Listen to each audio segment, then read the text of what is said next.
آج ہم اللہ کے نام سے سورہ نون کے درس کا آغاز کر رہے ہیں، جس کا دوسرا نام سورہ قلم بھی ہے۔ پہلے تو خیال یہ تھا کہ یہ 2 رکوعوں پر مشتمل ہے، ایک رکوع ایک نشست میں ہم پڑھ کر 2 نشستوں میں اس سورہ کا مطالعہ مکمل کر لیں گے، لیکن آج مجھے خیال آیا ہے کہ 2 تمہیدی مضامین شاید کچھ زیادہ وقت لے لیں۔ ایک تو قرآن حکیم کے جن صورتوں کا آغاز حروف مقطعات سے ہوا ہے، ان میں ترتیب مصحف کے اعتبار سے آخری صورت یہ سورہ نون ہے، لہذا میں چاہتا ہوں کہ آج حروف مقطعات کے بارے میں کچھ باتیں تفصیلاً عرض کروں۔ اگرچہ کافی عرصہ قبل متفرق طور پر یہ باتیں بیان ہوتی رہی ہیں، لیکن آج خیال یہ ہے کہ جامعیت کے ساتھ کوشش کروں کہ وہ تمام باتیں یکجا آپ کے سامنے آ جائیں، اس لیے کہ باضابطہ ریکارڈنگ کا انتظام ان دروس کا ابھی زیادہ عرصہ نہیں ہوا کہ ہم نے شروع کیا ہے۔ دوسرے یہ کہ قرآن حکیم کی وہ آیات جو بالکل ابتدا میں نازل ہوئی اور وہ صورتیں کہ جن میں وہ آیات شامل ہیں، ان میں ترتیب نزولی کے اعتبار سے اور ان صورتوں کے مابین بعض مضامین کے قدر مشترک ہونے کے اعتبار سے بعض چیزیں اہمیت کی حامل ہیں، تو میں یہ چاہتا ہوں کہ ان کو ضمن میں بھی جو میرے غور و فکر کا حاصل ہے وہ میں آج آپ حضرات تک منتقل کر دوں۔ تو ہو سکتا ہے کہ ان 2 تمہیدی مضامین میں ہمارا آج کا بہت سا وقت صرف ہو جائے اور نفس سورہ کا درس جو ہے وہ کچھ زیادہ آگے نہ بڑھ سکے۔ یہ کوشش تو بہرحال ہوگی کہ ابتدائی 7 آیات کا درس ہم مکمل کر لیں، ہو سکتا ہے کہ 16ویں آیت تک ہمارا درس پہنچ جائے، اور یہ بھی اللہ تعالیٰ کی قدرت سے بعید نہیں ہے، اگر وہ وقت میں بہت سی برکت ڈال دے تو ہو سکتا ہے کہ پہلے رکوع کا مطالعہ بھی ہم مکمل کر لیں۔ لیکن یہ کہ جہاں تک قرات کا تعلق ہے اور تلاوت کا تعلق ہے، ہم پورے رکوع کی تلاوت پہلے کر رہے ہیں۔ اعوذ باللہ من الشیطان الرجیم، بسم اللہ الرحمن الرحیم، نون والقلم وما یسطرون، ما انت بنعمت ربک بمجنون، وان لک لاجرا غیر ممنون، وانک لعلی خلق عظیم، فستبصر ویبصرون بأیکم المفتون، ان ربک هو اعلم بمن ضل عن سبیلہ وهو اعلم بالمہتدین، فلا تطع المکذبین ودوا لو تدہن فیدہنون، ولا تطع كل حلاف مہین، ہماز مشاء بنمیم، مناع للخیر معتد اثیم، عتل بعد ذلك زنیم، ان کان ذا مال وبنین، اذا تتلی علیہ آیاتنا قال اساطیر الاولین، سنسمہ علی الخرطوم، انا بلوناہم کما بلونا اصحاب الجنۃ اذ اقسموا لیصرمنہا مصبحین ولا یستثنون، فطاف علیہا طائف من ربک وہم نائمون، فاصبحت کالصریم، فتنادوا مصبحین ان اغدوا علی حرثکم ان کنتم صارمین، فانطلقوا وهم یتخافتون الا يدخلنها اليوم علیکم مسکین، وغدوا علی حرد قادرین، فلما رأوها قالوا انا لضالون بل نحن محرومون، قال اوسطهم الم اقل لكم لولا تسبحون، قالوا سبحان ربنا إنا كنا ظالمين فأقبل بعضهم على بعض يتلاومون قالوا يا ويلنا إنا كنا طاغين عسى ربنا أن يبدلنا خيرا منها إنا إلى ربنا راغبون كذلك العذاب ولعذاب الآخرة أكبر لو كانوا يعلمون صدق الله العظيم رب اشرح لي صدري ويسر لي أمري واحلل عقدة من لساني يفقهوا قولي اللهم ربنا ألهمنا رشدنا وأعذنا من شرور أنفسنا اللهم أرنا الحق حقا وارزقنا اتباعه وأرنا الباطل باطلا وارزقنا اجتنابه اللهم وفقنا لما تحب وترضى۔ جیسا کہ میں نے عرض کیا اس سورہ مبارکہ کا ایک نام اس حرف کے حوالے سے ہے حرف مقطع جس سے اس کا آغاز ہو رہا ہے یعنی سورہ نون، اور دوسرا نام اس قسم کے حوالے سے ہے والقلم یعنی سورۃ القلم۔ اسی طرح یہ بات بھی میں نے عرض کی ہے کہ قرآن حکیم کی کچھ صورتیں جن کا آغاز حروف مقطعات سے ہوتا ہے ان میں ترتیب مصحف کے اعتبار سے یہ آخری صورت ہے۔ اس موقع پر مناسب سمجھتا ہوں کہ حروف مقطعات کے بارے میں بعض باتیں عرض کر دوں۔ پہلی بات یہ کہ انہیں حروف مقطعات کیوں کہا جاتا ہے؟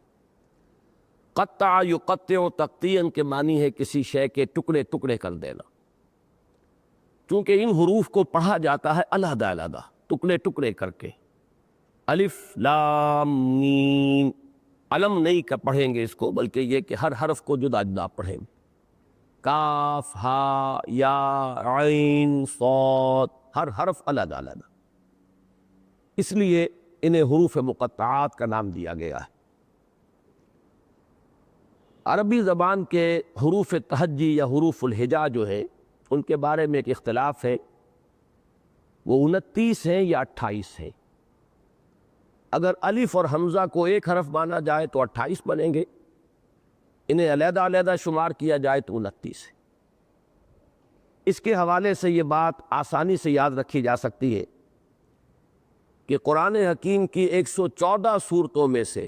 29 صورتیں ہیں جن کے آغاز میں حروف مقطعات آئے، اور دوسری بات یہ کہ 14 حروف ہیں کہ جو ان میں استعمال ہوئے۔ 29 کا نصف 14.5 بنے گا، ظاہر بات ہے کہ وہ 14 یا 15 ہوتے، لیکن چونکہ ایک رائے یہ بھی ہے کہ کل تعداد 28 ہے تو ہم کہہ سکتے ہیں کہ نصف تعداد ان کی مستعمل ہوئی ہے۔ پھر ان میں سے کچھ صورتیں ہیں جن میں ایک ایک حرف آیا، کچھ میں 2 کچھ میں 3 کچھ میں 4 کچھ میں 5 3 صورتوں کا آغاز ایک ایک حرف سے ہوا، سورہ نون، سورہ قاف، سورہ صاد۔ 9 صورتوں کا آغاز جو ہے وہ 2 حروف سے ہوا ہے۔ 6 صورتیں وہ ہیں جن کے آغاز میں حامیم 2 حرف آئے، ایک یاسین، ایک طاسین، ایک طٰہٰ۔ 13 صورتیں وہ ہیں جن کے آغاز میں 3 حروف آئے، ان میں 6 صورتیں وہ ہیں جو الف لام میم سے شروع ہوتے ہیں۔ 2 بالکل آغاز میں ہے، سورہ بقرہ، سورہ آل عمران، اور پھر 4 آتی ہیں 20ویں پارے کے آخر میں اور 21ویں پارے کے شروع میں، سورہ عنکبوت، سورہ روم، سورہ لقمان، سورہ سجدہ۔ 5 صورتیں وہ ہیں کہ جو الف لام را سے شروع ہوتی ہیں، یہ آپ کے علم میں ہے، سورہ یونس، سورہ ہود، سورہ یوسف، پھر سورہ ابراہیم، سورہ حجر، اور 2 صورتیں سورہ شعراء اور سورہ قصص طاسیم سے، یہ 13 صورتیں۔ 4 حروف سے شروع ہونے والی 2 صورتیں ہیں، الف لام میم را سورہ رعد، الف لام میم صاد سورہ اعراف۔ 5 حروف سے شروع ہونے والی بھی 2 ہی صورتیں ہیں، سورہ مریم، کاف ہا یا عین صاد، اور سورہ شورى حامیم عین سین قاف۔ چوتھی بات ان کے بارے میں یہ نوٹ کر لیجئے، یہ صرف یوں سمجھیے کہ اعداد و شمار ہیں، آبزرویشنز ہیں، مشاہدات ہیں،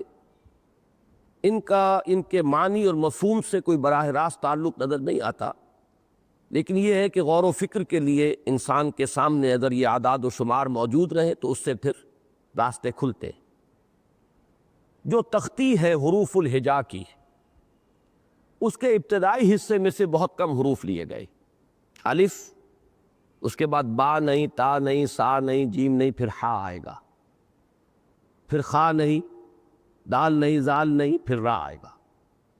لیکن اس کے بالکل برعکس یہ کہ آخری حصے میں اکثر و بیشتر حروف جو ان میں شامل ہیں۔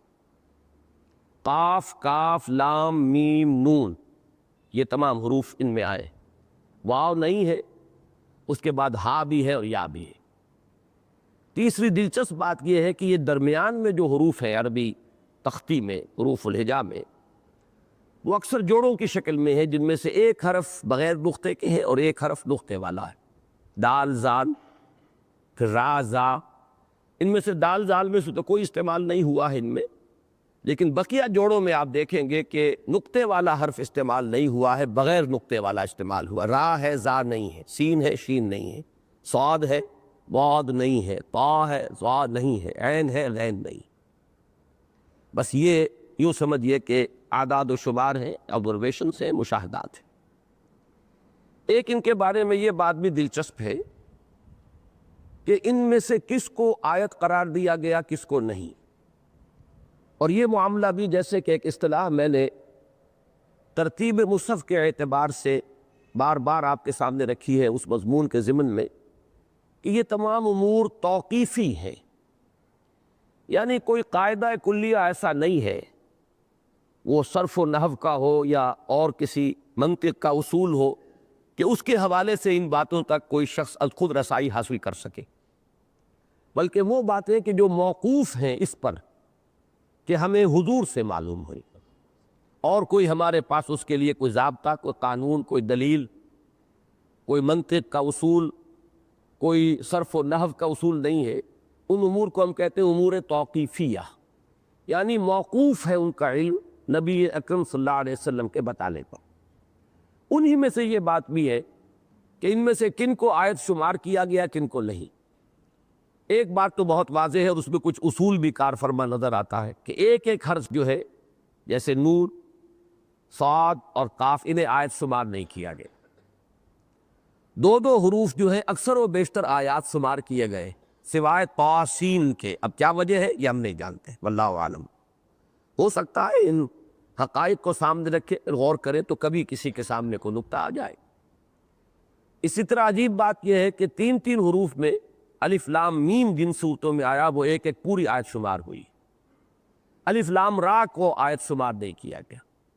یہاں تک کہ چوتھا حرف بھی شامل ہو گیا، الف لام میم را، اس سیریز میں آیا ہے، چونکہ سورہ رعد، سورہ یونس، ہود، یوسف، پھر رعد، ابراہیم اور ہجر، اسے بھی آیت شمار نہیں کیا گیا۔ باقی تا، سین، میم یہ بھی آیات ہیں۔ آگے الف لام میم را میں عرض کر چکا وہ چار ہیں لیکن آیت نہیں۔ الف لام میم صاد یہ آیت ہے۔ اسی طریقے سے کاف، ہا، یا، عین، صاد یہ آیت ہے۔ اور سب سے منفرد شان اس میں جو ہے سورہ شورا کی ہے، 5 حروف اور 2 آیتیں۔ حامیم علیحدہ آیت شمار کی جاتی، اور عین، سین، قاف بالکل علیحدہ۔ یہ 2 آیات ہے سورہ مبارکہ کی، سورہ شورا کی، جو حروف مقطعات پر مشتمل ہے، اور اس وصف کے اعتبار سے سورہ شورا جو ہے پورے قرآن حکیم میں منفرد ہے۔ جہاں تک ان حروف مقطعات کے مفہوم کا تعلق ہے، چند باتیں تو بالکل متفق علیہ ہیں۔ نمبر 1 یہ کہ معلوم یہ ہوتا ہے کہ یہ جس دور میں قرآن نازل ہوا، اس دور کے جو معروف اسالیب تھے، ان میں یہ بھی ایک معروف اسلوب تھا، اس لیے کہ کوئی اعتراض نقل نہیں ہوا۔ قرآن مجید نے اپنی فصاحت اور بلاغت کو چیلنج کے طور پر پیش کیا ہے، تو اگر یہ اسلوب معروف نہ ہوتا تو اعتراض ہوتا کہ یہ ان حروف کے کیا معنی ہے، یہ محمل کلام ہے، معاذ اللہ یہ بات کہی جا سکتی تھی، لیکن کسی نے ان پر اعتراض نہیں کیا۔ تو اس سے معلوم یہ ہوا کہ یہ اسلوب معروف تھا۔ لیکن جس طریقے سے کسی نے اعتراض نہیں کیا، اسی کا دوسرا پہلو یہ ہے کہ کسی صحابی نے سوال بھی نہیں کیا، لہٰذا ہمارے پاس کوئی مرفوع قول موجود نہیں ہے کہ خود محمد الرسول اللہ صلی اللہ علیہ وسلم نے ان کا کوئی مفہوم بیان کیا۔ اگر یہ بات ہوتی تو اس کے بعد کسی قیل و قال کی گنجائش نہیں تھی، وہی اس کا مفہوم معین کیا جاتا۔ البتہ کچھ قیاسات مختلف محققین نے کیے ہیں، ان میں سے مثلا سب سے پہلا قیاس جو ہے وہ حضرت عبداللہ ابن عباس رضی اللہ تعالیٰ عنہما کا ہے۔ وہ چونکہ صحابی ہیں، ان کا مقام اور مرتبہ بھی تفسیر قرآن میں یہ ہے کہ انہیں اولین مفسر کہا جا سکتا ہے صحابہ میں۔ پھر ان کے لیے حضور کی دعا ہے اللہم فقہہ فی الدین وعلمہ التاویل، اے اللہ اسے دین کا فہم عطا فرما اور قرآن مجید کی تعویل و تفسیر کا علم عطا فرما۔ یہی وجہ ہے انہیں پھر خطاب ملا حبر الامہ، امت کے سب سے بڑے عالم۔ انہوں نے یہ بات ظاہر کی کہ یہ جملوں کے مخفف کی حیثیت رکھتے ہیں۔ الف لام میم مثلا یہ ایک جملہ ہے، انا اللہ اعلم، انا کا الف لیا گیا یعنی پہلے لفظ کا پہلا حرف، درمیانی لفظ کا درمیانی حرف، لام اعلموں کا اللہ کا، اور آخری حرف عالموں کا آخری لفظ کا آخری حرف میم، انا اللہ اعلم الف لام میم۔ لیکن یہ کہ یہ چیز چونکہ ایک خالص قیاس ہے، اس پر کوئی دلیل ان کے پاس بھی نہیں تھی، ایک ذوقی سی شے ہے، تو امت نے اسے قبول نہیں کیا ہے۔ صرف یہ کہ نقل ہو جاتا ہے کہ ایک رائے یہ ہے الف لام میم را انا اللہ اعلم و ارا۔ اب یہ کہ یہ ایک دوسرا ان کے اندر جو ہے ایک مفہوم انہوں نے لیا ہے واللہ اعلم۔ ایک بات مولانا اصلاحی صاحب نے بھی بیان کی ہے، شد و مد کے ساتھ انہوں نے تو اذعان کے ساتھ اور یقین کے ساتھ کہی ہے، بعض سابق ہمارے محققین نے بھی کہی ہے، اور جب اس پر غور کریں تو جزوی طور پر وہ صحیح بھی نظر آتی ہے کہ یہ صورتوں کے نام ہیں۔ یہ جزوی طور پر اس لیے صحیح ہے کہ یہ سورہ نون، سورہ قاف کا تو کوئی اور نام ہے بھی نہیں، سورہ نون کا تو پھر بھی سورہ قلم دوسرا نام ہے، سورہ صاد۔ لیکن یہ کہ جب آپ تجزیہ کریں گے تو معلوم ہوگا کہ جو تو ایک ایک صورت میں کوئی حرف آئے ہیں تو وہ تو ان کے نام بن سکتے ہیں، لیکن 6 صورتوں کے تو ایک نام نہیں ہو سکتے۔ الف لام میم ان میں سے صرف ایک صورت ہے جس کو الف لام میم السجدہ کہا گیا ہے، باقی سورہ بقرہ، سورہ آل عمران، سورہ عنکبوت، سورہ روم، سورہ لقمان، ان میں سے کسی کا نام سورہ الف لام میم نہیں۔ اسی طرح الف لام را سے 5 صورتیں شروع ہو رہی، تو ظاہر بات ہے کہ یہ بس ایک جزوی سی بات ہے، اور اس کی صرف یہی سبب جو ہے اس کا قرار دیا جا سکتا ہے کہ چونکہ قرآن مجید کی صورتوں کے نام محض بطور علامت ہے، ان میں معنویت کو بہت کم اتفاقاً کہیں دخل ہو جائے تو ہو جائے، ورنہ اصول یہی ہے کہ یہ محض بطور علامت ہے۔ سورہ بقرہ یعنی وہ سورت جس میں ایک مقام پر وہ گائے کے ذبح کا واقعہ بھی آیا ہے، سورہ آل عمران جس میں ایک جگہ پر آل عمران کا ذکر آیا ہے۔ اس کے علاوہ یہ نہیں کہ یہ گائے کے موضوع پر کوئی صورت ہے یا آل عمران کی تاریخ بیان کی جا رہی ہے سورہ مبارکہ میں، تو اس اعتبار سے یہ کہ جہاں سہولت سے علامت یہ بن گئی سورہ قاف، سورہ صاد، تو اتفاقاً یہ نام قرار پا گئے ہیں، لیکن یہ کہ ان حروف کے مفہوم کو یہ قرار دینا متعین طور پر کہ یہ نام ہے، یہ بات درست معلوم نہیں ہوتی۔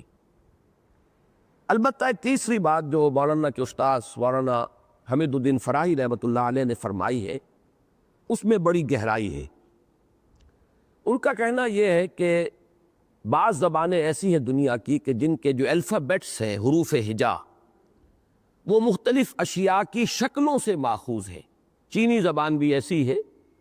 اسی طرح ان کا فرمانا ہے کہ عبرانی زبان کے بھی جو حروف تھے وہ اشیاء کی صورتوں سے ماخوذ تھے۔ مثلاً یہ کہ الف وہ لکھتے تھے گائے کے سر کے مانند، یہ الف تھا۔ با کو گھر کے طور پر،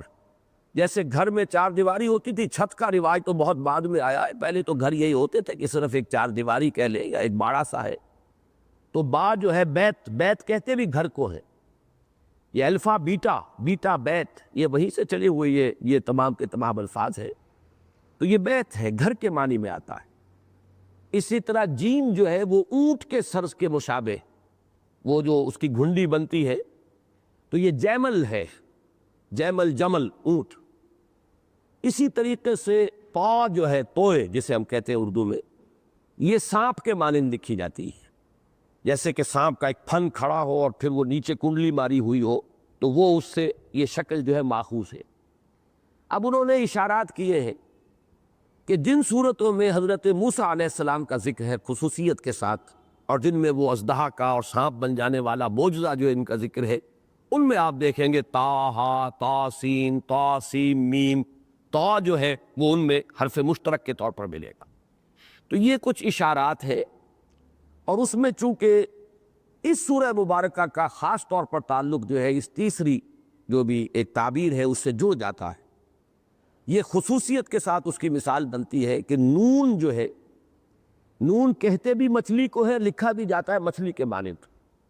کبھی آپ نے مصوری میں بھی دیکھا ہو کہ مچھلی کے کو یہاں کوئی علامت یہ ہوتی ہے کہ ایک کرو لائن اور ایک طرف نقطہ لگا ہوا، وہ اس کی آنکھ کے لیے وہ ایک بطور علامت ہے، اور یہ مچھلی بن جاتی ہے۔ اور نون کہتے بھی عربی کو، جیسے ہمارے ہاں یہ پنجابی میں نون نمک کو کہتے ہیں، وہ نون سے شروع ہوتا ہے، تو اب وہ جو ایک استعمال ہو گیا ہے اس لفظ کا، اسی طریقے سے وہاں بھی اب یہ سورہ مبارکہ جو شروع ہوئی ہے نون سے، اور اس کے خاتمے میں ذکر آیا ہے صاحب الحوت ولا تکن کصاحب الحوت۔ صاحب الحوت حضرت یونس علیہ السلام جو مچھلی کے پیٹ میں رہے، اور انہی کے لیے سورہ انبیاء کی آیت نمبر 87 میں ذنون کا لفظ بھی آیا، مچھلی والا ذنون اور صاحب الحوت۔ تو صاحب الحوت کے نام سے اور ان کے تذکرے پر یہ سورہ مبارکہ ختم ہوگی۔ ان کی مثال دی گئی ہے حضور کو کہ ان کی طرح آپ جلدی سے کام نہ لیں، عجلت سے کام نہ لیں، بلکہ یہ کہ صبر کیجئے، اپنے رب کے حکم کا انتظار کیجئے۔ فاصبر لحکم ربک ولا تکن کصاحب الحوت۔ اور صاحب الحوت کو ذنون قرار دیا گیا ہے سورہ انبیاء میں، اور سورہ نون سے سورہ مبارکہ کا آغاز ہو رہا ہے۔ تو جیسے وہ تا کا جو ہے ان کا حوالہ وہ بھی کچھ معقول معلوم ہوتا ہے کہ ان صورتوں میں یہ حرف تا آیا ہے جن میں حضرت موسیٰ علیہ السلام کا ذکر جو ہے تفصیل کے ساتھ آیا، تو وہ بات جو ہے یہاں کچھ زیادہ ہی اپلیکیبل، زیادہ ہی منطبق معلوم ہوتی ہے۔ بہرحال اس سب کے بعد جو اصل خلاصہ ہے وہ جان لیجئے، اس پر تقریباً اجماع ہے کہ حتمی اور یقینی کوئی معنی اس کے ہمیں معلوم نہیں ان حروف مقطعات کے۔ یہ قیاسات ہیں، اندازے ہیں، کچھ ذوقی باتیں ہیں، کچھ چیزیں جزوی طور پر ان میں سے صحیح بھی قرار پاتی ہیں، لیکن یہ کہ حتمی طور پر ان کے معنی کو ہم نہیں جانتے، یہ راز ہے اللہ کے اور اس کے رسول کے مابین، واللہ عالم۔ اور وہ جو حضرت ابن عباس کا قول ہے اللہ عالم، یہ گویا کہ یہ اس کے اعتبار سے مطابقت رکھتی ہے یہ بات کہ ان حروف مقطعات کا علم اللہ کے کو حاصل ہے یقیناً، اور محمد الرسول اللہ صلی اللہ علیہ وسلم کو حاصل ہے۔ اسی لیے بعض حضرات نے سمجھانے کے لیے انہیں کوڈ ورڈز کہا ہے، کہ جیسے جو خفیہ پیغام رسانی ہوتی ہے اس میں پھر کچھ کوڈ ورڈز ہوتے ہیں جنہیں اور کوئی نہیں جانتا، اور وہی در حقیقت علامت بن جاتے ہیں، دلیل بن جاتے ہیں کہ یہ صحیح سورس سے یہ کوڈ، یہ پیغام جو ہے وصول ہو رہا ہے۔ تو یہ بھی ان کو قرار دیا گیا ہے جدید دور میں، واللہ اعلم۔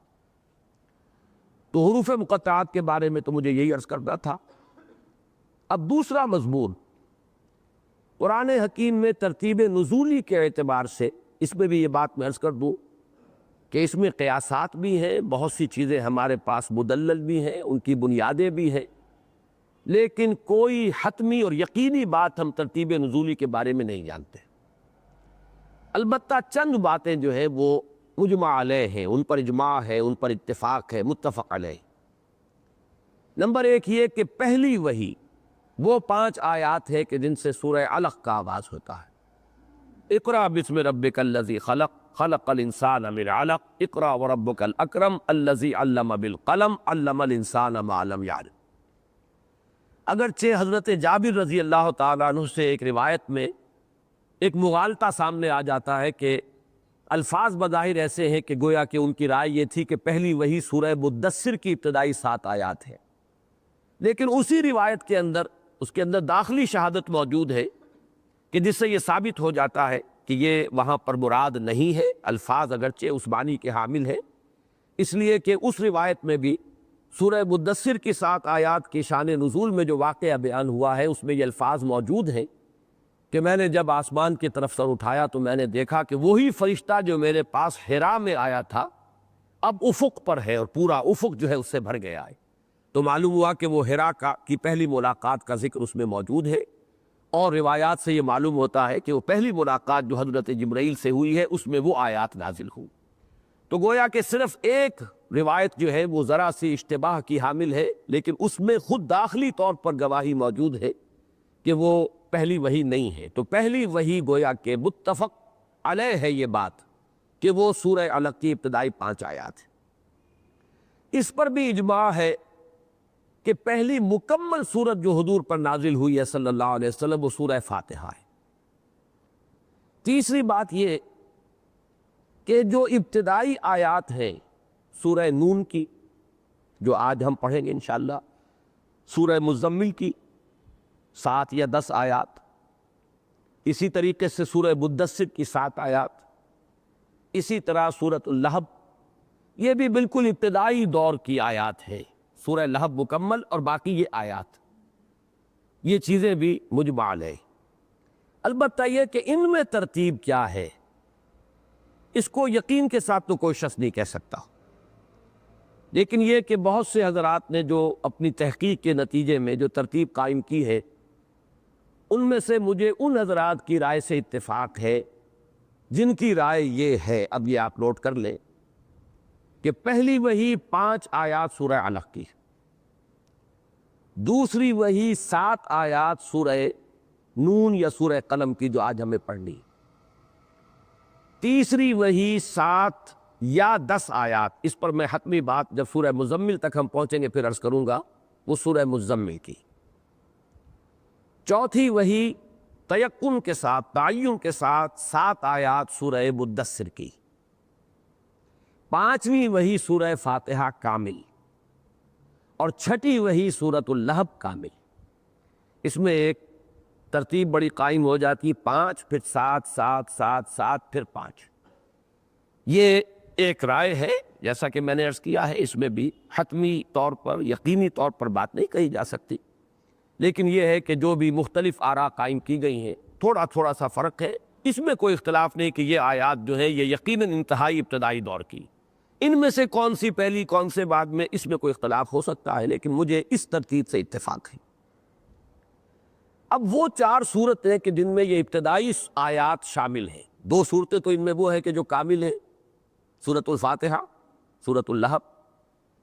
لیکن وہ 4 صورتیں کہ جن میں صرف ابتدائی آیات ہیں وہ کہ جو بالکل آغاز میں نازل ہوئی، یہ سورہ نون، سورہ مدثر، سورہ مزمل اور سورہ علق، ان کے کچھ خصائص مشترک، یہ میں چاہتا ہوں کہ یہی نوٹ کر لیں، اس لیے کہ اب زیادہ فاصلہ نہیں رہا ہے، سورہ مزمل سورہ مدثر تک بھی پہنچ جائیں گے انشاءاللہ، اب درمیان میں غالباً 4 صورتیں ہیں، اور پھر سورہ علق بھی، اور سورہ علق پر تو خیر میری تفصیلی گفتگو جو ہے جمعوں کے خطابات میں ہو بھی چکی ہے۔ ان میں 3 مضامین قدر مشترک کے طور پر ہیں، سب کے شروع میں خصوصی خطاب ہے محمد الرسول اللہ صلی اللہ علیہ وسلم سے، اور ان سے واقعہ یہ ہے کہ ایک تو ہمیں اس دور کے حالات کا ایک عکس جو ہے وہ ملتا ہے، کن حالات سے نبی اکرم صلی اللہ علیہ وسلم گزر رہے تھے، اور اس سے بھی اہم تر بات یہ کہ اس دور میں حضور کو کیا ہدایات دی گئی۔ تو یہ سیرت النبی کا بھی ایک اہم موضوع ہے، اور دین کی تحریک، غلبہ دین کی جد و جہد کے ضمن میں بھی جو ابتدائی حالات سے سابقہ پیش آتا ہے ان میں کیا ہدایات ہے، اس اعتبار سے بھی یہ فواتح ہم انہیں کہیں گے، یعنی افتتاحی آیات سورہ نون کی یا سورہ قلم جس کا دوسرا نام ہے، سورہ مزمل کی، سورہ مدثر کی اور سورہ علق کی، فواتح جو ہیں افتتاحی آیات، ان کی خصوصی اہمیت اس اعتبار سے۔ دوسرا جو مضمون ان میں قدر مشترک کے طور پر ہے وہ ہے آخرت، معاد کا مضمون، لیکن عجیب ترتیب ہے، سورہ علق میں معاد کا فلسفہ بیان ہوا ہے، آخرت پر ایمان کیوں ضروری ہے، انسان کے اس دنیا میں رویے اور طرز عمل کو درست رکھنے کے لیے ایک ہی شے ہے اور وہ ہے ایمان بالآخرہ۔ کلا ان الانسان لیطغی انسان میں طغیانی سرکشی کا مادہ موجود ہے، اور انسان دست درازی کرتا ہے، اپنے حدود سے تجاوز کرتا ہے، اس لیے کرتا ہے کہ پکڑ نہیں ہے، فوری طور پر کوئی سرزنش نہیں ہے، کوئی سزا نہیں ہے۔ الراہ استغنا، اگر جھوٹ بولتے ہی اگر کوئی چھالا پڑ جاتا زبان پر تو پھر دوسری مرتبہ جھوٹ بولتے ہوئے آدمی 10 دفعہ سوچتا، لیکن کچھ نہیں ہوتا۔ لہٰذا اب اس کو صحیح رخ پر قائم رکھنے کے لیے، صحیح روش پر قائم رکھنے کے لیے ایک ہی چیز ہے، ان الی ربک الرجعی، کہ تیرے رب کی طرف لوٹنا ہے، جانا ہے۔ اگر اس کا استحضار رہے گا، اس کا خوف رہے گا، تو آدمی تیر کی طرح سیدھا رہے گا۔ تو فلسفہ آخرت ہے جو اس میں بیان ہوا۔ سورہ نون میں ایک بڑی سادہ اور پیاری تمثیل کے انداز میں بتایا ہے کہ جب استحضار اللہ کا اور آخرت کا نہیں رہتا انسان کے ذہن اور قلب میں، تو کس طرح وہ سنک کرتا ہے، گرتا ہے، اخلاقی اعتبار سے گراوٹ میں اور پستی میں مبتلا ہوتا ہے۔ یہ گویا کہ مضمون وہی جو سورہ علق میں آیا ہے، اصولی اعتبار سے اسی مضمون کو، اسی فلسفے کو ایک تمثیل کے پیرائے میں سورہ نون میں بیان کیا گیا ہے۔ یہ جو پہلے رکوع کی آیات 17 تا 33 ہیں، یہ اس تمثیل پر مشتمل ہے۔ سورہ مزمل اور مدثر میں ہم یہ دیکھتے ہیں کہ قیامت کے دن کا نقشہ، اس کی دہشت، اور پھر جہنم کے عذاب کی کچھ جھلک ہے جو دکھائی گئی۔ یہ گویا کہ خطابی انداز میں، اذعانی انداز میں، خبری انداز میں، مثلا یہ کہ سورہ مدثر میں 3 آیات بڑی لرزا دینے والی ہے۔ فَإِذَا نُقِرَ فِي النَّاقُورِ فَذَلِكَ يَوْمَئِذٍ يَوْمٌ عَسِيرٌ عَلَى الْكَافِرِينَ غَيْرُ يَسِيرٌ۔ یہ جو اس کے اندر تاثر ہے، اسی کو سورہ مزمل میں کہا گیا ہے، یوم یجعل الولدان شیبا السماء منفطر بہ کان وعدہ مفعولا۔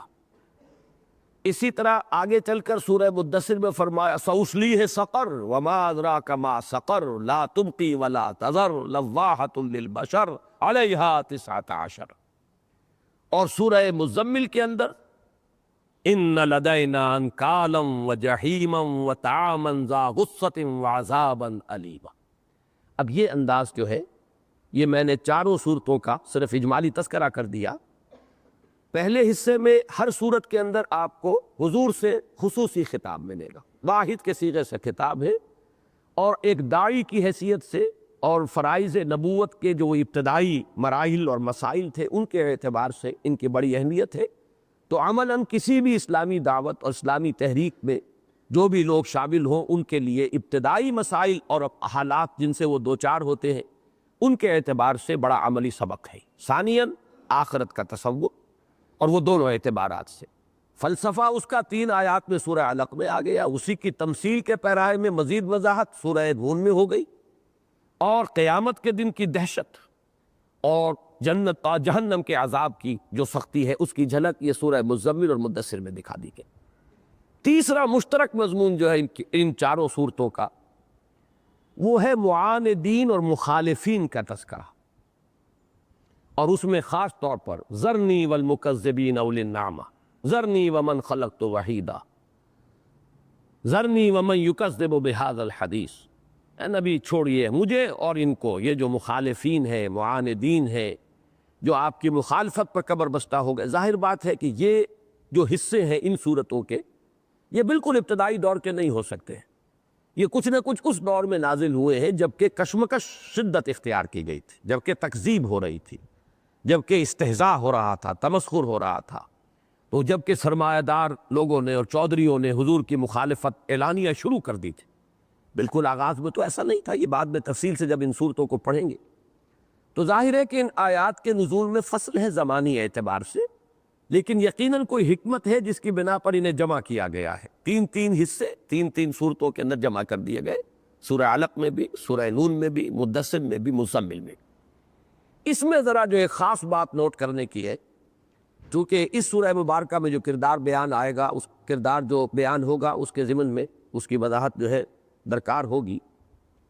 کہ ایک تو یہ کہ جن لوگوں نے بھی حضور کو تسلیم کرنے سے، آپ کی نبوت کو ماننے سے انکار کیا، وہ سب کافر ہیں، لیکن یہ کہ کافر سب برابر نہیں تھے۔ وہ جو فارسی کا شعر ہے، بارہا ہم نے پڑھا ہے، سنا ہے، کہ نہ ہر زن زن است و نہ ہر مرد مرد، خدا پنج انگشت یکساں نہ کرد۔ نہ تمام مرد جو ہے وہ مرد ہی ہیں، نہ تمام عورتیں عورتیں ہی ہیں، اللہ نے پانچوں انگلیاں برابر نہیں کی ہیں۔ بہرحال تو تمام مومنین بھی ایک سطح پر نہیں ہیں، ان میں سید المومنین ابو بکر صدیق ہیں، ان میں وہ بھی ہیں جو کہنے کو مومن تھے، دعوے کے مومن تھے، حقیقت میں منافق تھے۔ تو ابو بکر سے لے کر عبداللہ ابن ابی تک، اب آپ کتنے اس کے اندر درجات ہو جائیں گے، میں تو سمجھتا ہوں کہ لامتناہی درجے ہوں گے، انفائنائٹ۔ اسی طریقے سے مخالفین میں، یا مخالفین کا لفظ میں نے غلط استعمال کیا، جو منکرین تھے جنہوں نے انکار کیا، نہیں مانا، ان میں ابو طالب بھی ہے، لیکن یہ کہ ابو طالب کا معاملہ اور ہے، حضور سے محبت ہے،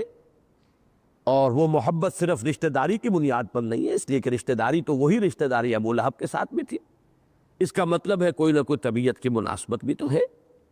کوئی نہ کوئی ان کی طبیعت میں نیکی کا مادہ ہے، لیکن وہ ایمان نہیں لائے۔ اب وہاں سے چلیے تو بالکل ایک سرے پر آپ کو نظر آئیں گے اگر ابو طالب، تو دوسرے سرے پر ابو لہب ہے۔ اور عجیب ہے، یہ قرآن مجید نے اس طرح ہمارے سامنے رکھا ہے کہ دونوں رشتہ داری میں قریب، لیکن یہ ہے کہ دو انتہاؤں پر۔ تو میں مخالفین کا آپ ان میں سے ذکر کرتا ہوں، اس لیے کہ اگرچہ ابو طالب ایمان نہیں لائے لیکن مخالف نہیں تھے، بلکہ معاون تھے، مددگار تھے، پشت پناہ تھے، ساتھ دیا ہے۔ مخالفین میں تین کردار ہیں جنہیں قرآن نے نمایاں کیا ہے۔ ایک تو بدترین کردار، اگرچہ الفاظ اچھے نہیں ہیں لیکن میں نہیں سمجھتا کہ ان کے بغیر جو اصل مفہوم ہے وہ ادا ہو سکے۔ ہماری علاقے کی کولوکیل لینگویج میں اگر کسی شے کا ذکر کرنا ہو یا کسی شخص کا ذکر کرنا ہو جس میں سرے سے کوئی خیر نہ ہو، تو کہتے ہیں گو در گو بلی کا گھی، یعنی گوبر جو ہے استعمال ہو جاتا ہے، لیکن وہ جو فضلہ بلی کا ہے وہ تو انتہائی متعفن، اور اس میں کسی بھی کام میں وہ آنے والی شے ہے ہی نہیں۔ تو اس کا مصداق کامل ابو لہب تھا، کوئی خیر نہیں، مخالفت میں بھی شدید، اخلاق کے اعتبار سے انتہائی پست، نہایت بخیل، نہایت بزدل، یعنی جو بھی اس معاشرے کے اندر معروف چیزیں تھیں خیر کی، بھلائی کی، کردار کی، ان میں سے کوئی شے بھی اس شخص میں موجود نہیں، سوائے ایک بات کہ آپ کہہ سکتے ہیں کہ خوبصورت بہت تھا، با سرخ انگارے کی طرح کا رنگ تھا اور بڑی بڑی آنکھیں تھیں، یہ اپنی جگہ پر ہے، باقی کوئی اور خیر جو ہے سیرت کا، کردار کا اس میں نہیں تھا، اور مخالفت میں بھی شدید ترین۔ تو مخالفین میں ایک انتہا پر وہ شخص ہے، اور دوسری انتہا جو ہے وہ ہے ابو جہل۔ مخالفت میں انتہائی شدید ہے، لیکن یہ ہے کہ باقی اعتبار سے کردار کی وہ پستی نہیں ہے، وہ بخیل نہیں تھا، بزدل نہیں تھا، بلکہ اس کا وہ قول میں نے بارہا سنایا ہے کہ جب اس سے سوال کیا گیا کہ کیا تمہارے خیال میں محمد جھوٹے ہیں صلی اللہ علیہ وسلم، اس نے کہا نہیں، انہوں نے کبھی جھوٹ نہیں بولا۔ پھر جب سوال کیا گیا پلٹ کر تو پھر کیوں نہیں مانتے، انہیں کیوں نہیں مان لاتے، تب اس نے صاف کہا کہ بھئی ہمارے اور بنو ہاشم کے درمیان ایک مسابقت اور مقابلہ چل رہا تھا، انہوں نے سخاوتیں کی، ہم نے ان سے بڑھ کر کی، انہوں نے کھانے کھلائے، ہم نے ان سے زیادہ کھلائے، ہمارے دسترخوان اور لمبے ہوئے، تو ابھی تک تو ہم کندھے سے کندھا ملائے چلے آ رہے ہیں، اب اگر ان کی نبوت مان لیں تو گویا کہ ہم تو ہمیشہ کے لیے غلام ہو جائیں گے، یہ مجھے قبول نہیں۔ تو give the dual is due, کہ کم سے کم اس نے بات سچی کی ہے، اس نے جھوٹ کا الزام محمد رسول اللہ صلی اللہ علیہ وسلم پر نہیں لگایا، بلکہ اس شخص کے اندر ایک قومی عصبیت تھی بے پناہ، جہاں یہ ایک مسابقت جو تھی قبائلی جو ہوتی ہے، اس کے علاوہ قومی عصبیت، اس نے حضور پر ایک ہی الزام لگایا ہے، اور وہ الزام یہ تھا کہ اس شخص نے ہماری قبائلی جمعیت کو منتشر کر دیا، باپ کو بیٹوں سے جدا کر دیا، بھائی کو بھائی سے علیحدہ کر دیا، شوہر کو بیوی سے جدا کر دیا۔ اب ظاہر بات ہے اصول یہی ہے، قبائلی زندگی میں تو قوت اور عزت اور وقار کا دار و مدار جو ہے وہ جمعیت پر ہے، قبائلی عصبیت کی بنیاد پر اگر جمعیت ہے تو عزت بھی ہے، وقار بھی ہے، اور جب جسے آپ کہتے ہیں house divided amongst it self can not stand, تو یہ تھا اس کا الزام۔ اسی وجہ سے اس نے غزوہ بدر سے ایک شب قبل جو ہے جو دعا کی تھی، اس کے الفاظ یہی ہے، اللہم اقطعنا للرحم فاعن القدات، اے اللہ جس نے ہمارے رشتے سب سے زیادہ کاٹ دیے ہیں، رحمی رشتوں کو کاٹ دیا ہے، کل تو اسے ذلیل و رسوا کر دیجئے، یہ دعا کر رہا۔ ایک تو یہ کہ اس نے کسی لات اور عزا اور منات کو نہیں پکارا ہے اللہم، اور نمبر دو یہ کہ اس نے جو بھی اپنی جو شکایت تھی یا شکوہ تھا یا الزام تھا محمد رسول اللہ صلی اللہ علیہ وسلم پر، وہ بھی ایک قومی عصمیت والی بات پر مبنی۔ تیسری بات یہ کہ بزدل نہیں تھا، بلکہ اس نے اپنے معبودان باطل کے لیے یا نظریہ باطلہ کے لیے گردن کٹوا دی، اور کٹوائی بھی اس شان سے کہ جب گردن کاٹی جا رہی تھی تو جو جان ابھی رمق باقی تھی اس میں اس کے منہ سے جو الفاظ نکلے وہ یہ کہ ذرا نیچے سے گردن کاٹنا، تاکہ جب نیزے پر چڑھاؤ تو معلوم ہو سردار کی گردن ہے، اونچی گردن ہے۔ اب یہ کردار جو ہے وہ یہ جب ہم پڑھیں گے سورہ علق تو میں تفصیل سے عرض کروں گا کہ یہ ایسا کردار ہے، بلکہ میں ایک جملہ ابھی عرض کر دوں کہ ان اعتبارات سے حضرت عمر ایمان لانے سے قبل، اور یہ بھی عمر اس کا نام ہے، عمر ابن ہشام، ابو جہل جو ہے عمر ابن ہشام اور وہ ہے عمر ابن الخطاب، ایمان لانے سے قبل حضرت عمر کی بالکل مساوی شخصیتیں، کردار، مزاج، استاد طبع، نسلی برتری کا احساس، قبائلی عصبیت، پھر یہ کہ حضور کی دشمنی، وہ بھی قتل کرنے کے ارادے سے آئے تھے، یہ تمام چیزیں بالکل مشترک، پھر یہ کہ بہادری، شجاعت، یہ سب تمام چیزیں مشترک ہیں۔ اور یہی وجہ ہے، ثبوت اس کا یہ ہے، بعض لوگوں کو میری یہ بات بہت ناپسند ہوتی ہے، لیکن یہ کہ اللہ کا شکر ہے کہ میرے پاس تو ثبوت موجود ہے حضور کے قول کا۔ حضور نے ان دونوں کو پیش کیا تھا اللہ کے سامنے کہ پروردگار، عمر ابن الخطاب اور عمر ابن ہشام میں سے کسی ایک کو تو ضرور میری جھولی میں ڈال دے۔ یعنی یہ وہ لوگ ہوتے ہیں کہ جو اگر باطل پر ہے تو بھی کھلم کھلا مخالفت ہے، برملا مخالفت ہے، سامنے کا وار ہے، اور پھر یہ کہ وہ اپنے باطل نظریات کے لیے قربانیاں دینے کو تیار ہے، گردن کٹانے کے لیے تیار ہے، بزدلی نہیں ہے، وہ مال کی محبت نہیں ہے کہ جو ہر دور میں ہر معاشرے میں ایک برائی سمجھی گئی ہے۔ تو یہ چیزیں جو ہیں اس اعتبار سے وہ ہم وزن شخصیتیں تھیں۔ یہ بات دوسری ہے، اللہ نے عمر بن الخطاب کو چن لیا اور وہ اب عمر فاروق بن گئے رضی اللہ تعالیٰ عنہ، یہ مردود و مقہور ہوا۔ یہ دوسری بات ہے کہ کوئی نہ کوئی فرق تو ہوگا، اللہ تعالیٰ نے کس کو چنا، کیوں چنا، لیکن اور وہ ہوگا وہ شے جو اللہ کے علم میں ہے۔ لیکن یقیناً حضور نے جب دونوں کو پیش کیا ہے کہ ان میں سے ایک ضرور مجھے دے دے، تو گویا کہ ثابت ہو جاتا ہے کہ بہت سے اعتبارات سے، اگر تمام اعتبارات سے نہ صحیح، بہت سے اعتبارات سے یقیناً یہ ہم وزن شخصیتیں تھیں، ان میں کوئی نہ کوئی چیزیں جو ہے مشترک اور مشابہ تھیں۔ تیسرا کردار وہ ہے جس پر اللہ کا غضب سب سے زیادہ بھڑکا ہے۔ یہ کردار نوٹ کر لیجئے، یہ کفر کا منافق کردار ہے۔ جس طرح جو قانونی دائرے میں اسلام کے آ گئے تھے لیکن منافق تھے، اللہ تعالیٰ کا غضب ان پر بہت بھڑکتا ہے۔ ان المنافقین فی الدرک الاسفل من النار، یہ آگ کے سب سے نچلے طبقے میں ہوں گے۔ یہ اللہ کا یہ غضب ہے کہ جو بھڑک رہا ہے۔ قول و عمل کا تضاد، کہہ کچھ رہے کر کچھ رہے۔ لما تقولون ما لا تفعلون کبر مقتا عند اللہ ان تقولوا ما لا تفعلون۔ اسی طریقے سے یہ لفظ شاید آج پہلی مرتبہ آپ سن رہے ہو کہ جیسے منافقین ادھر تھے ویسے منافق ادھر بھی تھے۔ وہ منافق کون تھے؟ جن کو ایمان اچھا تو لگتا تھا، بات صحیح بھی معلوم ہوتی تھی، چاہتے تھے کہ پیش قدمی کرے، قبول کر لے، لیکن مصلحتیں، چودراہٹیں، دولت، سرداری، یہ آڑے آتی تھی، اس کی وجہ سے رک گئے، اور پھر کوشش یہ کرتے رہے۔ اب ظاہر بات ہے کہ ایسا شخص جو ہے وہ کوشش کرے گا کوئی مصالحت ہو جائے، کوئی مداہنت کی روش آ جائے، کچھ گیو اینڈ ٹیک ہو جائے، کچھ لے دے کر سودا ہو جائے۔ یہ ہم جس مصیبت میں مبتلا ہو گئے، یا ادھر یا ادھر، اس طرح کی بات نہ رہے۔ جیسے کہ وہ منافقین جو تھے دائرہ اسلام میں قانونی طور پر، وہ بھی یہ کہتے تھے کہ ہم تو مصلحون ہیں۔ جب ان سے کہا جاتا تھا کہ لا تفسدوا فی الارض قالوا انما نحن مصلحون، ہم تو اصلاح کرنے والے، میں لڑائی جھگڑے کا کیا فائدہ، صلح ہونی چاہیے۔ اگر آپ گر دے کر کسی کو مار سکیں تو خام خواہ ضرور دھیر دینا ہے۔ اب یہ میں ان کی ترجمانی کرتے ہوئے باتیں کہہ رہا ہوں، اس لیے کہ اصل بات کیا تھی کہ وہ یکسو نہیں ہو پاتے تھے۔ ان کو وہ مذبذبین بین ذالک لا الہ ہؤلاء ولا الہ ہؤلاء، کچھ پتہ نہیں تھا، پتہ نہیں جیت ان کی ہو جائے، پتہ نہیں ان کی ہو جائے، تو ہم اپنی سارے انڈے جو ہے ایک باسکٹ میں تو نہ ڈالیں، اس لیے کچھ ادھر بھی، کچھ گڈ آفیسز ادھر بھی برقرار رکھے، کچھ ادھر بھی برقرار رکھے، دیکھیں اونٹ کس کروٹ بیٹھتا۔ تو یہ جو کیفیت تھی متربصین، یہ متربصین کفر میں بھی تھے، اور ان کے لیے مشکل پڑ گئی تھی کہ ایک طرف اب ان کے جو کفار تھے وہ انہیں کھینچ رہے تھے، دوسری طرف وہ دعوت حق انہیں کچھ کھینچتی تھی اپنی طرف۔ اس میں جو کردار ہے کہ پھر جو ہار گیا، نہیں آ سکا ادھر، اگر یہ ادھر آ جاتا تب بھی منافق ہی ہوتا،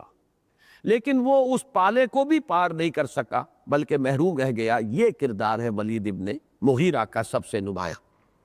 اگرچہ انہی میں ایک اعتبار سے جو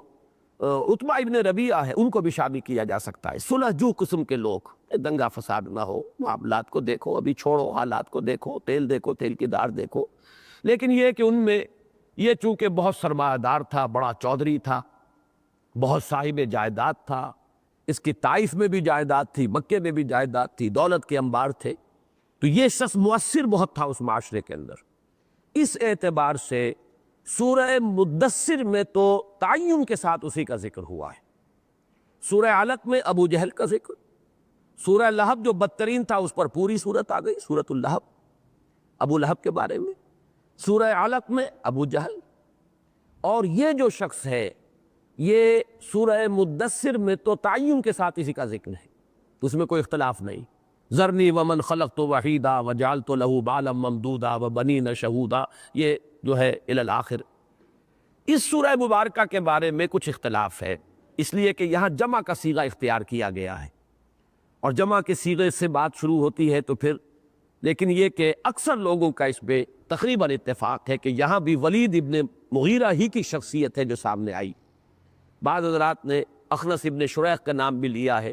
لیکن میری رائے انہی حضرات کے ساتھ ہے کہ جن کے نزدیک اس میں بھی جو کردار آیا ہے وہی ولید ابن مغیرہ کا ہے، اور اس کا آغاز ہی اس سے ہوتا ہے وَدُّوا لَوْ تُدْهِنُوا فَيُدْهِنُونَ، مداہنت کا علم بردار، کہ کچھ گیو اینڈ ٹیک ہو، کچھ مصالحت کر لی جائے، کچھ مانو کچھ منواؤ، یہ نہیں ہے کہ ساری باتیں تمہاری مانی جائیں، تاکہ یہ جو ایک مشکل پڑ گئی ہے ہمیں کہ یا ادھر ہو یا ادھر ہو، اس سے نجات ملے، اس مخمصے سے نجات مل جائے، اس کے لیے مصالحانہ کردار اختیار کرنے والے لوگ۔ سورہ مزمل میں بالکل واضح ہے کہ کسی ایک شخص کا ذکر نہیں ہے۔ ذرنی والمکذبین اولی النعمہ، وہ سب ان کو ایک کلاس کے طور پر لیا گیا ہے کہ جو نعمتوں میں پلے ہوئے ہیں اور نعمتوں میں کھیل رہے ہیں، دولت میں اور وجاہت میں، اور جو آپ کی مخالفت پر ہے نبی کمر بستہ ہے، چھوڑیے مجھے اور انہیں، میں ان سے نبٹ لوں گا۔ تو یہ ہے تیسرا مضمون ان چار صورتوں کا کہ جو مشترک ہے۔ ان کو اگر کس اعتبار سے سامنے رکھیں گے تو انشاءاللہ، میں نے خاص طور پر اتنا زور اس لیے دیا ہے کہ اس سے ہمیں ایک بصیرت باطنی معلوم ہوگی، تحریکی اعتبار سے مخالفین کے کیا کیا کردار ہوتے ہیں، ان میں بھی ہمیں فرق مراتب کرنا ہوگا، اس لیے کہ سب ایک جیسے نہیں ہوتے۔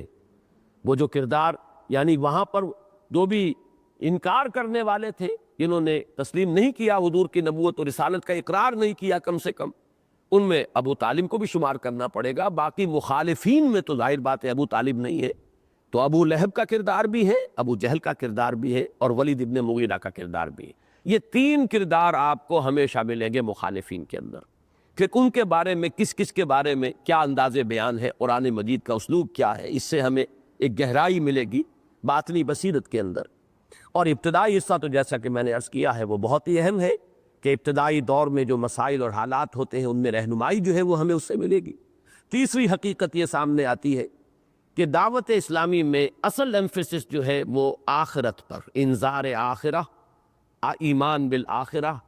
یہ ہے کہ جس سے اگر بات شروع ہوگی تو وہ صحیح رخ پر ہوگی، اور اگر یہ نہیں ہے تو پھر یہ کہ وہ صحیح رخ پر بات نہیں ہوگی، چاہے اس کے اندر کوئی خیر کا پہلو موجود ہو۔ اب ان تمہیدی باتوں کے بعد اب آئیے ہم شروع کرتے ہیں۔ نون والقلم وما یسطرون، نون، اور قسم ہے قلم کی اور اس کی کہ جو کچھ وہ لکھتے ہیں۔ یہاں پر قلم سے مراد کیا ہے، اس میں نے جو بھی اس وقت کچھ کوشش کی کہ میں مختلف اقوال کو جمع کروں تو تین بڑے بڑے قول ہمارے سامنے آتے ہیں۔ ایک تو بعض روایات کی بنا پر، جن کا ابھی میں تذکرہ کروں گا، ایک خیال یہ ہے کہ اس سے مراد ہے وہ قلم جس نے تمام تقدیریں اور مقادیر لکھ دی تھی اس کائنات کی تخلیق سے قبل، اس لیے کہ اس کے لیے روایات آتی ہیں۔ ایک روایت تو حضرت عبداللہ ابن عمر سے ہے رضی اللہ تعالی عنہما مرفوعاً ہے، حضور کا قول ہے جو حضرت عبداللہ ابن عمر رضی اللہ تعالی عنہما بیان کر رہے ہیں، نقل فرما رہے ہیں۔ پھر یہ کہ راوی پھر اس کو یعنی امام مسلم رحمہ اللہ نے روایت کیا ہے، اس اعتبار سے اس کا پایا ثقہ ہے، اور وہ یہ ہے کہ آسمان اور زمین کی تخلیق سے 50,000 سال قبل اللہ نے مخلوقات کی تقدیریں یعنی اندازے لکھ دیے تھے، اور اس وقت اس کا عرش پانی پر تھا۔ اب یہ چونکہ متشابہات میں سے شمار ہوگا، اس کے مضمون کو ہم نہیں لیں گے، لیکن ایک مضمون لے لیجئے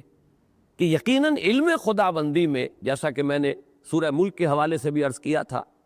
کہ علم خداوندی میں ہر شے ہمیشہ سے موجود ہے، تو وہ تمام اشیاء کے جو تخلیق پانی تھیں ان کے بارے میں اندازے ایک وقت معین پر کہیں کسی حیطۂ تحریر میں بھی لے آئے گئے اس روایت کی روح سے۔ دوسری روایت ہے، اسے امام ترمذی نے روایت کیا ہے، اگرچہ اس کے بارے میں رائے یہ ظاہر کی ہے کہ قال حدیث غریب، یہ حدیث حسن نہیں ہے بلکہ یہ کہ یہ ایک شاذ حدیث کے درجے میں ہے یہ حضرت عبادہ ابن صامت رضی اللہ تعالی عنہ سے، اور یہ بھی مرفوعاً ہے۔ اس میں تفصیل ہے کہ اللہ نے سب سے پہلے قلم کو پیدا فرمایا اور اسے حکم دیا کہ لکھ۔ قلم نے سوال کیا کیا لکھوں؟ ارشاد ہوا تقدیر کو لکھ دے، چنانچہ ہر وہ چیز لکھ دی گئی جو گزر گئی ہے یا آنے والی ہے۔ اب ظاہر بات ہے جن حضرات کا زیادہ ذوق جو ہے وہ روایات پر مبنی تفسیر کرنا ہے تو وہ اسی کو نقل کرتے ہیں، اور یہ ہمارے ان دو روایات کی روح سے قلم پھر وہ قرار پایا۔ اب اس قلم کو ہم نہیں جان سکتے وہ کیسا قلم تھا۔ اب بعض حضرات نے اس کے بارے میں فرمایا وہ نور کا قلم تھا اور وہ آسمان سے زمین تک تھا، یہ تو وہ تمام جو بھی اپنے ایک ذوقی باتیں ہیں۔ جو مرفوعاً چیزیں نقل کی گئی ہیں وہ یہی دو ہیں جو میں نے عرض کر دی، ان میں سے بھی ایک حدیث صحیح ہے، صحیح مسلم میں موجود ہے، ایک حدیث غریب ہے جسے امام ترمذی نے روایت کیا۔ ایک دوسری رائے جو ہے وہ جدید جو ہمارا ذوق ہے تفسیر کا عام، اور جس میں کہ ہم عموم لفظ کو پیش نظر رکھتے ہیں